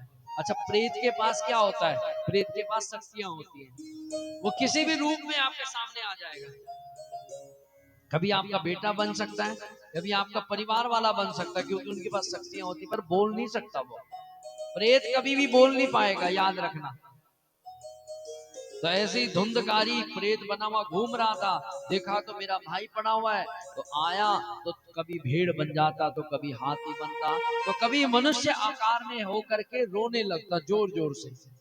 गोकर्ण जी एक बार तो घबराए, साहब ये कैसी गजब, कहां से आए, कैसे आए? परंतु हाथ में गंगा जल लिया, भगवान का नाम पड़ा और उस प्रेत के मुंह पर मारा, तो तुरंत बोल पड़ा, भैया आपने मुझे पहचाना नहीं? का कौन हो? तो कहा, अहम भ्राता त्वदीयोस्मि धुंधकारी नामता स्वकीये नेव दोषेण ब्रह्मत्वं नासितम्। कहा भैया मैं कोई और नहीं, आपका भाई धुंधकारी हूँ। कहा तू प्रेत कैसे बन गया? तो देखो यहाँ पर कितना प्यारा अर्थ लिखा हुआ है, 27 नंबर, कि मेरा नाम धुंधकारी और मैंने अपने ही दोषों से अपना ब्रह्मत्व नष्ट कर दिया। मेरा ब्रह्मत्व मुझे मिला था, ब्राह्मण शरीर मिला था, पर मैंने उस ब्रह्म शरीर को सिर्फ चांडाल की तरह बरता है। और लिखा हुआ है यहाँ पर कि भाई कर्मणा नास्ति नासंकी महाज्ञाने विवर्तिना। और लिखा कहा कि सबसे पहला नरक में कौन जाता है? कौन जाता है माताओं? ब्राह्मण जाता है। मैं नहीं बोल रहा, शास्त्र कह रहा है। वो कब जाएगा? यदि वो चांडाल की तरह जीवन जिएगा। यदि चांडाल जीवन होगा तो उसको कोई बचाने वाला नहीं है। इसलिए जो जो यहाँ पर ब्राह्मण शरीर वाले हैं ना, अपने आप को सौभाग्यशाली समझो कि हमारे को क्या मिला? ब्राह्मण शरीर मिला।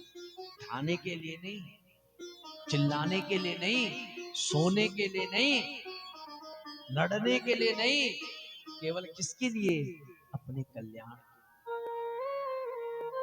और जिसने इस शरीर को पा करके भी गवा दिया तो देवता उसके ऊपर थूकते हैं, हट, इससे बढ़िया तो चांडाल का शरीर बढ़िया था। गोकर्ण अंधुंधकारी कहता है भैया मेरी रक्षा करो, मुझे मुक्त करो। गोकर्ण ने कहा अरे तेरी मुक्ति के लिए हमने गया में श्राद्ध कर दिया था तो तू मुक्त नहीं होया।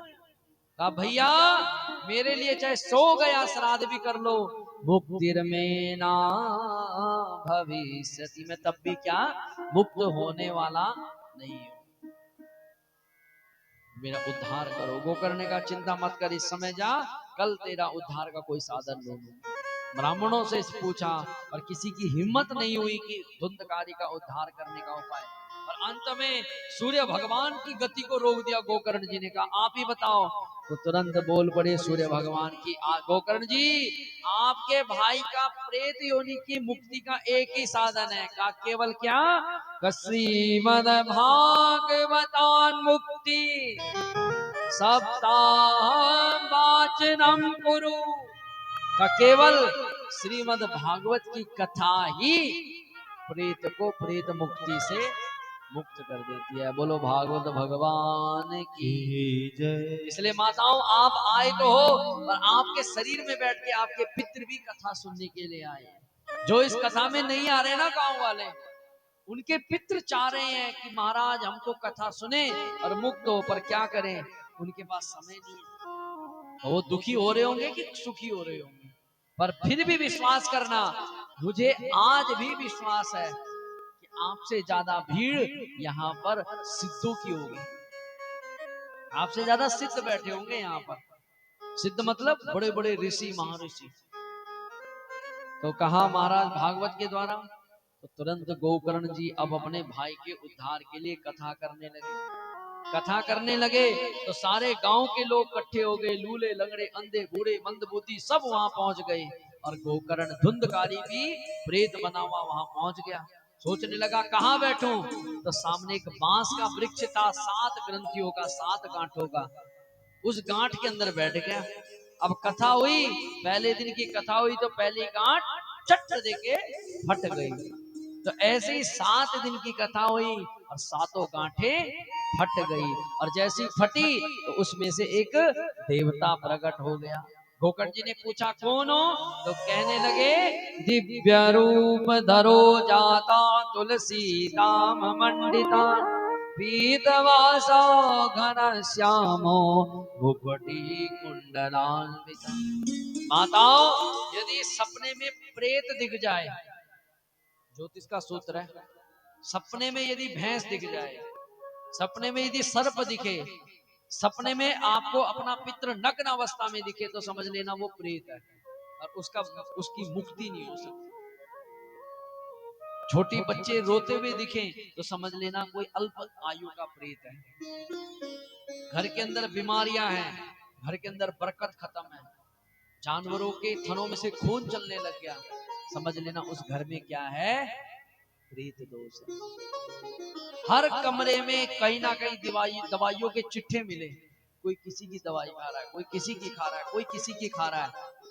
बच्चा अपने बोलने और करने से बाहर नशों में लग गया तो समझ लेना ये सारे क्या हैं? प्रेत दोष है। और तुम चाहे जितना मर्जी अनुष्ठान कर लो, इसकी मुक्ति नहीं हो सकती। इसकी मुक्ति का एक ही साधन है, क्या? भागवत कथा। बोलो भागवत भगवान की जय। तो वो जो गोकर्ण था जो धुंधकारी था वो प्रेत बना हुआ था, पर जैसे ही भागवत सुनी तो दिव्य रूप धरो जाता तुलसी काम मंडिता, सुंदर तुलसी की माला दिव्य पीतांबर धारण करके प्रकट हो गया। पूछा कौन? तो कहने लगा अरे भैया मैं तुम्हारा भाई धुंधकारी, तुम्हारा उद्धार हो गया। अरे महाराज उद्धार क्यों नहीं होना, मैंने भागवत कथा जो सुनी है। अब क्या हो गया, एक अब लोगों के गांव गांव में क्या होने लग गया, एक विषय, जब किसी के माता पिता पूरे हो जाते हैं ना, तो बेटा अपने माता पिता के लिए क्या करता है, भागवत कथा करवाता है। इधर अब सब जगह अभी एक जो जिन जिन जगह हो जाए तो यही नियम चल रहा है। पूछा क्यों, उस बेटे से पूछा तो इतना खर्चा क्यों कर रहा है भाई?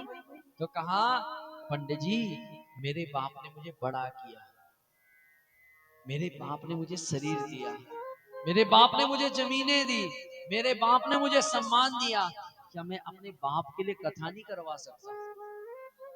और जब मेरे पिता का उद्धार हो जाएगा वैकुंठ धाम, मेरा बाप मेरे लिए कितना आशीर्वाद देगा। माताओं याद रखना, यदि आपका पितृ आपसे संतुष्ट है ना, तो समझ लेना आप पे आपका भगवान विष्णु भी क्या है, संतुष्ट है। और जिसके पितृ संतुष्ट नहीं है उसका कोई भी संतुष्ट नहीं। और सौभाग्य देखो इस काम का कि श्राद्धों में ही भागवत कथा आपको सुनने के लिए मिल रही है। बोलो भागवत भगवान की जय। इसलिए माताओं मैं आपको बोलता हूं कि अब लापरवाही मत बरतो, समय है कथा सुनने का, समय पर कथा सुनो और अपना उद्धार करो। और श्राद्धों में आपके शरीरों में ही बैठ करके कथा सुनने के लिए आएंगे। बोलो भागवत भगवान की जय। धुंधकारी मुक्त हुआ, जैसे ही जाने लगा तो एक विमान आया, विमान में बैठ करके धुंधकारी जाने लगा। गोकर्ण जी ने पूछा कि अरे धुंधकारी, अरे महाराज इस धुंधकारी को कहाँ ले जा रहे हो? इसने कथा सुनी, इसको हम वैकुंठ धाम ले जा रहे हैं। तो कहने लगे कथा तो सबने सुनी, तो सबको ले जाओ। कहा सिर्फ कथा सबने सुनी है पर मनन किसी किसी ने किया है। मनन मतलब इसके जो नियम है उसको अपनाया किसी किसी ने। क्या नियम है? सबसे पहले माताओं, और ऐसे तो नियम होना भी चाहिए, श्राद्धों में तो स्पेशल नियम होना। सबसे पहला नियम, घर के अंदर प्याज लहसुन बंद कर दो। मैं कहता हूं चाहे किसी तिथि पे करो या ना करो, पर श्राद्ध के अंदर तो प्याज लहसुन बिल्कुल वर्जित होना चाहिए, बिल्कुल वर्जित। कहते हैं जिस घर में प्याज लहसुन श्राद्धों में पकता है तो समझ लेना उस घर के पितृ उसके घर में जीवने के लिए नहीं आते। पर लोग किसके दीवाने? जीव के। पंडित जी प्याज लहसुन के बगैर सब्जी में स्वाद नहीं आता, लोग कहते हैं। पर पितरों से बड़ी चीज कुछ नहीं है, इसलिए खूब नियम से। और माताओं आपने कथा यदि नियम से सुन ली तो मैं गारंटी देता हूँ आपके पितरों का उद्धार और आपके सारे रुके रुकाए काम भी सारे क्या हो जाएंगे? सिद्ध हो जाएंगे। बोलो राधे राधे। अगली बारी में फिर कथा हुई और अगली बारी में कथा होने की देर किसी ने लापरवाही नहीं बरती और अंतिम कथा के दिन तुरंत भगवान आए। भगवान जितने भक्त थे सबके लिए उतने विमान आए और तुरंत भगवान अपने साथ गोकर्ण को भी और सारे गांव वासियों को अपने साथ ले गए। हाथ खड़े करो, कौन कौन भगवान के साथ जाने वाले हैं? झूठ मत बोलना, सब जाने वाले हैं ना? घर कोई जाएगा तो नहीं? नाती पोते बच्चे परिवार इंतजार कर रहा है, सब ने रोटी खवाई दी पंडित जी, कोई दिक्कत नहीं, कोई दिक्कत नहीं, कोई समस्या नहीं। इसलिए कथा में बैठो तो त्याग से बैठो। सनकादिक ऋषि कहते हैं नारद जी हमने ये कथा आपको सुनाई, यही कथा सांडल्य ऋषि ने हमको मलय पर्वत पर बैठ करके सुनाई थी। और माताओं इसी कथा को जो प्रेम से आनंद से श्रवण करता है उसके सारे दुखों की क्या हो जाती है? निवृत्ति हो जाती है। और अंत में इस कथा पे बोलना चाहिए क्या? मेरे सिर पर रख दो बाबा अपने ये दोनों हाथ,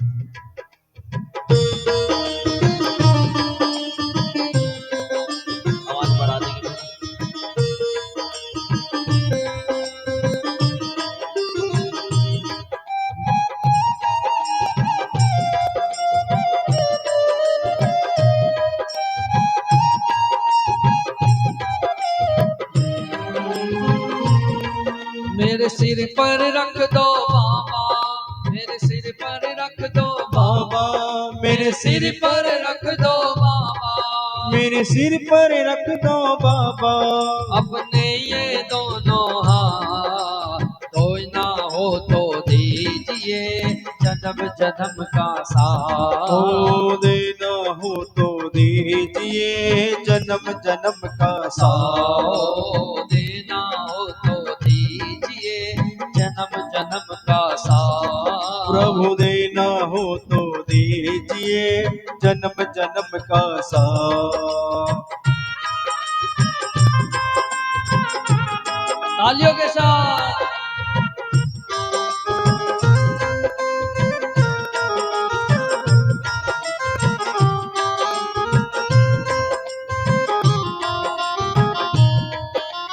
देने वाले श्याम प्रभु से धन और दौलत क्या मांगे।